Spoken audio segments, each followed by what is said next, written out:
Şeýle-de Daşary işler ministrligine Türkmenistan bilen Ýewropa Birleşiginiň arasyndaky hyzmatdaşlygyň 30 ýyllygy geljeğiň hatyrasyna birlikdäki işler atly maslahat geçirli. Geçen 30 ýylyň içinde ýyly-gidäli ösüşe we netijeli häsiýete eýe bolan Türkmenistan bilen Ýewropa Birleşiginiň arasynda köp taraply gyzyklanma bildirilýän hyzmatdaşlygyň oňyn ösdürilýänine öz şekilli. Ýewropa Birleşiginiň tassamalarynyň wekilleri Ýewropa Birleşigi bilen hyzmatdaşlygyň çäklerini Türkmenistanyň durmuşa geçirilen we her wagtda amala asyrylýan iri başlangyçlar hemde maksatnamalaryň tassamalary barada da çykyş etdiler.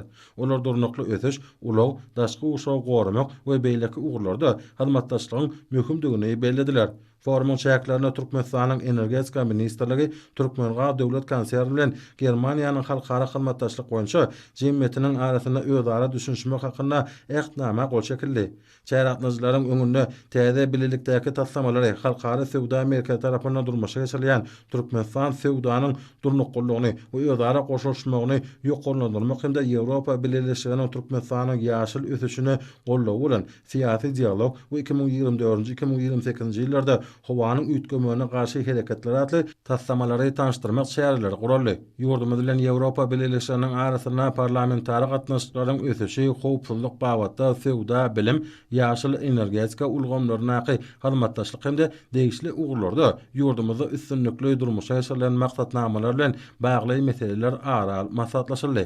Daşary işler ministrligine Ýewropa Birleşiginiň ýurdumyzda amala asyrýan işlerine bagşlanan sergem rolly.